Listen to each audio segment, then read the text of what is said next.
স্বাধীনতা দিবসের আগে জাতীয় পতাকার প্রতি শ্রদ্ধা এবং দেশপ্রেমের বার্তা ছড়িয়ে দিতে লালবাগ রওশনবাগে বিশেষ কর্মসূচি বিএসএফের। বৃহস্পতিবার রওশনবাগ বিএসএফ ক্যাম্পে পালিত হলো হর ঘর তিরঙ্গা অভিযান। এই উপলক্ষে ক্যাম্প থেকে হাতে জাতীয় পতাকা নিয়ে বিশেষ দৌড়ে অংশ নেন বিএসএফের জওয়ানরা। রওশনবাগ বিএসএফ ক্যাম্প থেকে শুরু হওয়া এই দৌড় বিডিও অফিসে এসে ফের ক্যাম্পে গিয়ে শেষ হয়। গোটা পথেই জওয়ানদের হাতে উড়তে দেখা যায় ভারতীয় তেরঙ্গা।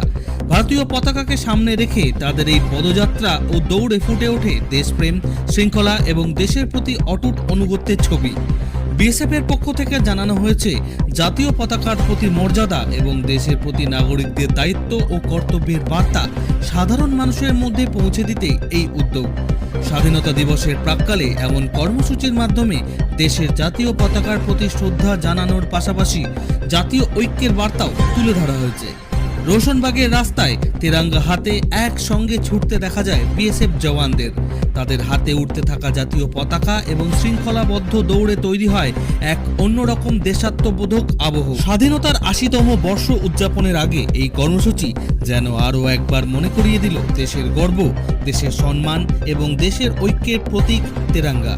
হর ঘর তিরঙ্গাকে সামনে রেখে বিএসএফের এই উদ্যোগ তাই শুধু একটি দৌড় নয়, বরং জাতীয় পতাকার প্রতি শ্রদ্ধা, দেশপ্রেম এবং দেশের প্রতি দায়বদ্ধতার এক শক্তিশালী বার্তা। Bureau report, Bangla news. India